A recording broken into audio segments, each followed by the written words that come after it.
Yes, he did. He gives it to Henry. Henry trying to track this.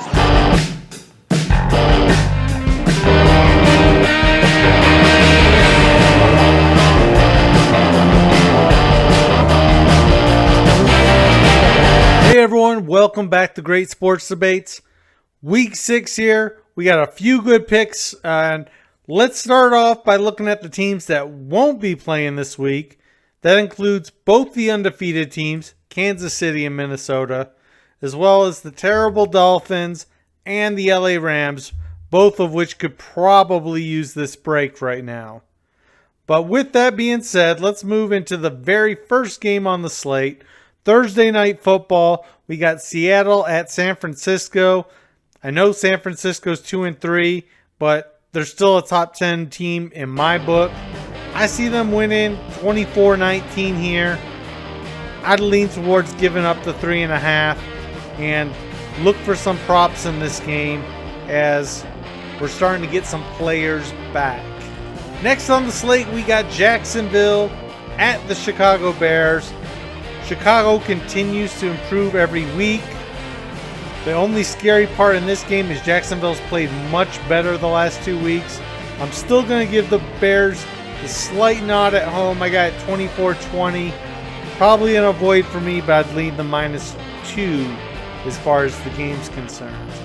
Okay, here's one that I think we can probably take a bet at here.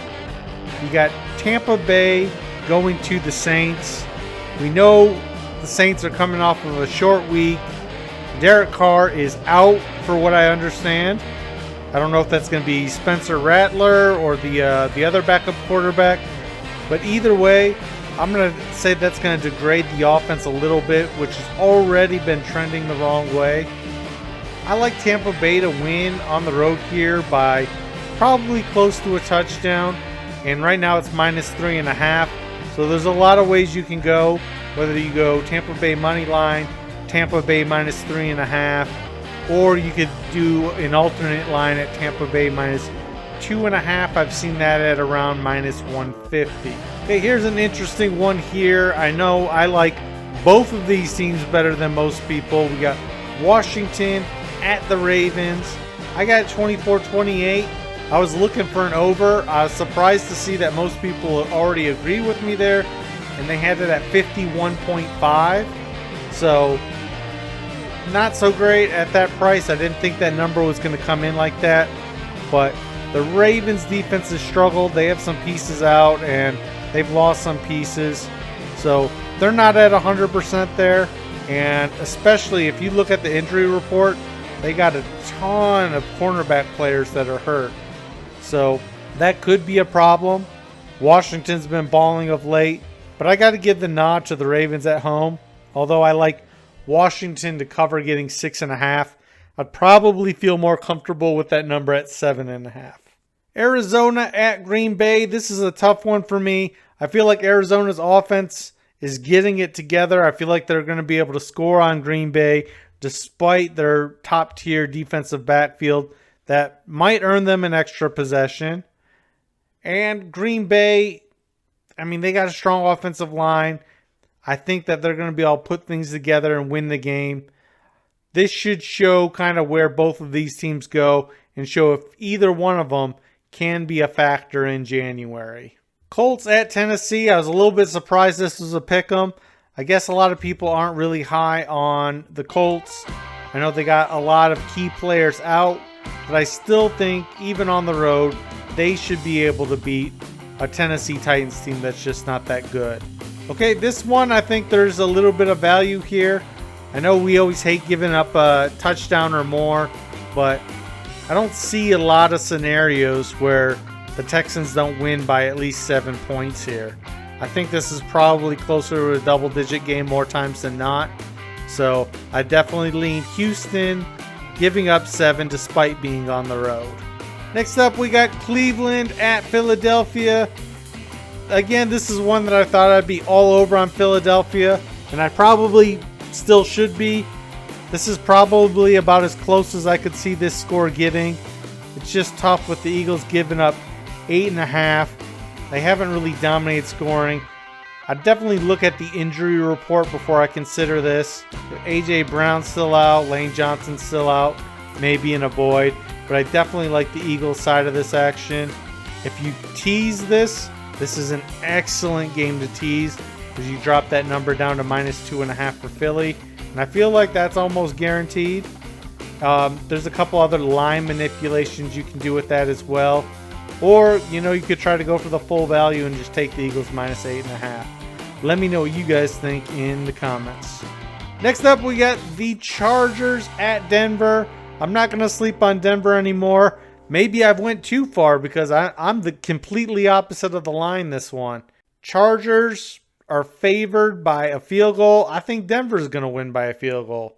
Denver's been playing better and better. The Chargers did have the bye to get ready for this one, but I think Denver's going to win at home. And this is more of an indictment on how well the defense has been playing. But Bo Nix hasn't been completely terrible either.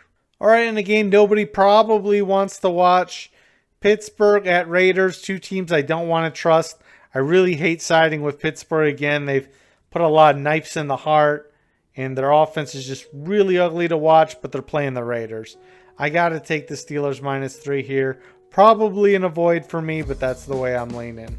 Okay, here's another one. I thought I was going to be on Atlanta on this one, but the number was a little bigger than I thought it might be.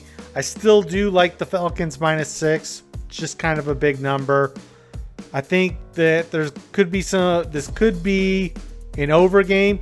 Even though the score I predicted was just on the number, I could also see this being higher than this. Leaning Falcons, but we're more interested in some prop bets when it comes to this game. As far as just the heads up games, which is a small percentage of what we do here, this is the one I probably like best. I know the Lions are on the road and they got to play the Cowboys and the refs every year when this game happens, but I feel like -3 is kind of the minimum. I see the Lions winning by a field goal, by a touchdown, and I could see it getting ugly. I don't see too many ways that the Cowboys can win this game, but that's usually when it goes completely the other way. But I definitely feel like it's going to be a high scoring game. Of course, this is the highest number on the board at 52.5, which is kind of a big number, especially considering that the Lions might be running the ball. So I'm going to avoid on the over under, but I definitely like Lions -3. All right, and then into the primetime games, we got the Cincinnati Bengals going to play the Giants.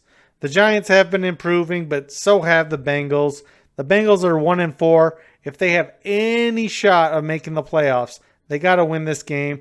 I see them winning by a touchdown, and they're only a 3.5-point favorite. So I like the Bengals here. I also like the over. So there's a lot of things to look at here, especially on the prop side with the weapons that are going to be on the field and the lack of defensive resistance against those weapons.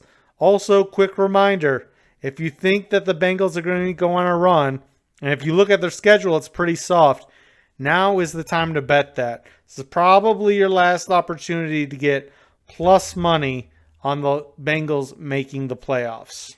And finally, Monday Night Football, we got the Buffalo Bills at the Jets. I think the Bills are just going to be too much for the coach killer. I like the Bills -2. If you like the Bills to take this game, 2 isn't a whole lot. All the other numbers look pretty solid in here, and we haven't seen any of the props out on this yet, so to be determined for our members. But that's it as far as we have for all the score predictions. As I mentioned several times, I do appreciate the comments in the chat. Also, like if you enjoyed the video, and as always, thanks for watching.